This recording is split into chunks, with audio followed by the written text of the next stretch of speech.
जब बहू बन जाए मतलबी और झगड़ालू परिवार में असली दर्द कि जब घर में बहू जानबूझकर मुश्किलें खड़ी करे तो परिवार और रिश्तों की वास्तविक परीक्षा कैसे होती है।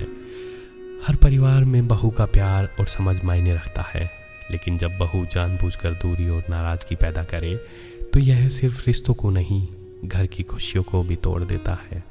घर में आई बहू शुरू में थी मुस्कान लिए, पर धीरे धीरे आई खामोशी और तनाव लिए। हर बात को बनाती झगड़े की वजह, हर पल में ढूंढती किसी का दोष। सास की दुआएं, पति की चिंता, सब कुछ अब लगता है जैसे बेवजह का संघर्ष। प्यार और अपनेपन के बीच बड़ी दूरी बन गई। घर की खुशियाँ अब तन्हाई में बदल गई। कभी हंसी के पल, कभी आंसुओं की बारिश। हर दिन बस संघर्ष और लड़ाई में बीतता है। समझ और प्रेम की जगह मनमुटाव है, लेकिन याद रखो यही रिश्तों की असली परीक्षा है। रिश्ते सिर्फ शब्द से नहीं बनते, बल्कि समझ, धैर्य और प्यार से बनते हैं। सोचिए एक परिवार की कहानी जहाँ नई बहू आई और शुरू में सब कुछ सामान्य था, लेकिन धीरे धीरे वह जानबूझकर छोटी छोटी बातों पर झगड़े करती। घर का माहौल तनावपूर्ण बन जाता। सास परेशान, पति चिंतित, बच्चे भी असुरक्षित। सबका प्यार और धैर्य परीक्षा में पड़ा।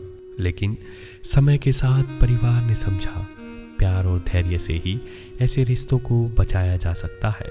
धीरे धीरे बहू को भी एहसास हुआ कि झगड़े और नाराजगी से घर खुशहाल नहीं होता, और यही दिखाता है कि परिवार में प्रेम, समझ और धैर्य ही सबसे बड़ी ताकत है। बहू की शरारत और मनमुटाव घर की परीक्षा है, पर प्यार और समझ से हर दूरी कम होती है। सास का धैर्य, पति की चिंता और परिवार का साथ बनाता है रिश्तों की मिठास। झगड़े आएंगे, तनाव आएगा, पर समझ और अपनापन सब कुछ जीत लेगा। रिश्तों की असली ताकत वही है जो कठिनाई में भी साथ निभाती है। परिवार में हर रिश्ता आसान नहीं होता। जब बहू या कोई परिवार का सदस्य जानबूझकर कठिनाई खड़ी करे तो धैर्य, समझ और प्रेम ही उसका हल है। छोटी छोटी नाराजगियाँ और झगड़े प्यार और अपनेपन से मिटाए जा सकते हैं। रिश्तों की परीक्षा कठिनाई में होती है। झगड़े और तनाव में रिश्ते टूटते नहीं। समझ, धैर्य और प्यार से ही घर रोशन होता है, और सच्चा परिवार वही बनता है।